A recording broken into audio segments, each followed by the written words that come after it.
Hi, gang. It's Josh with the Paranormal Pass. Welcome to another episode. Dalton is still out on investigation. He'll be back soon. But something came across my desk that really interested me this week. And for those of you who don't know, I am an anthropologist, and I have had the fortune, I guess one could say, of actually analyzing human skeletons and seeing, trying to figure out how tall they are.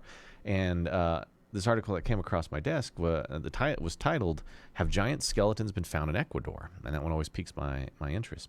And it goes on to say, an Ecuadorian expose of skeletons of an ancient race of human giants may have been found, which were 7 times bigger than modern humans, which would be ridiculously tall. To put that in perspective, I'm going to bring up a little scale for you here. The person all the way on the left here would be like 6 feet tall, and you can see that it gets varyingly larger, and 7 times 6 would put that range to right about here, which is enormous.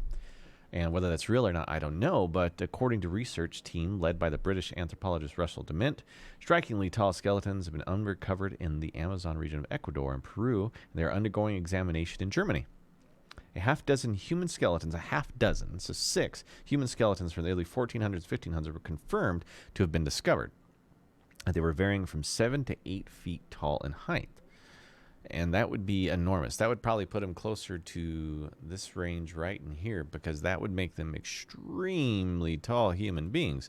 I mean, some of the tallest people in the world usually have some sort of thyroid problems, or, they're from parts of the world where people have very long limbs, become very tall.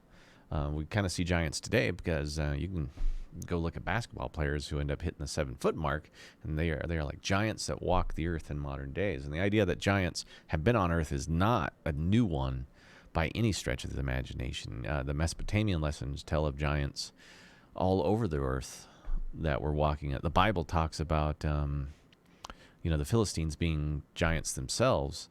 And if you look at Goliath, I mean, he was like 8 to 10 feet tall or something ridiculous. And his father, Og, and his brother Magog were respectively 10 and maybe even 20 feet tall, because the bed of Og was in a museum in Iraq, and the bed itself was like 20 feet long, which I don't know of anyone that is tall enough to fit in a 20-foot long bed, but maybe he was. We don't know. Let's also think that in Egypt, the idea that giants were there, I mean, you look at some of the pyramids and some of the step pyramids that were built there and the statues that were made, and in a bunch of the reliefs, you can see that the pharaohs themselves were either depicted as being giants, which either it was done to show that they were larger than life, or they were actual giants, which would be really interesting, because would they be human? And if they're not human, does that mean they were an entirely different species themselves? Who knows? It wouldn't be uncommon for there to be several different human species, because evolution has shown us that humans have had lots of different ancestors that range from Neanderthal to things smaller. So the idea is not new. Also, in the New World, there were, back in 1918, archaeologists discovered over 10,000 Neolithic artifacts in a Nevada cave, and many seemed too large to have been made by standard-sized humans.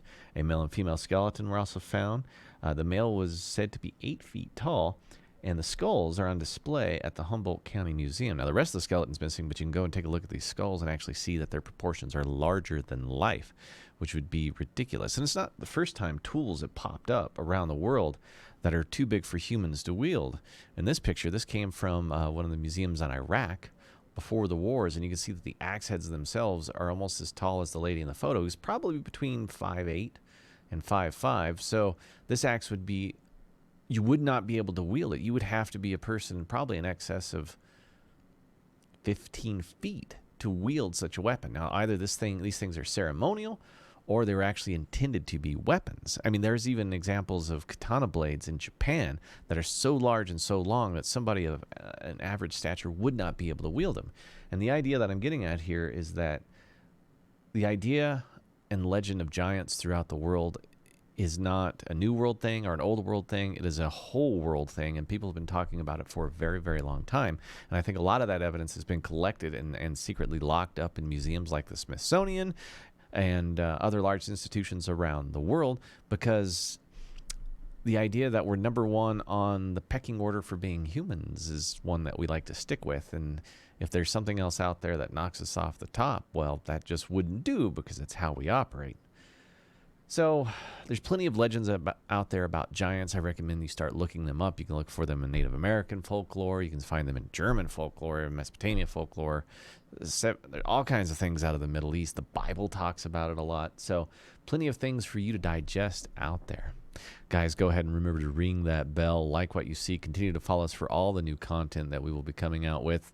But I thought this one would be real interesting because I can't wait to see the kind of data that comes back from the measurements on these skeletons, because you can get a real idea of how tall and the stature of these people and their actual sex based on the evidence that you see in their bones. So guys, stick around for more. We'll be back with more Paranormal Pass. I'm Josh saying have a great day, guys, and we'll come out with something soon.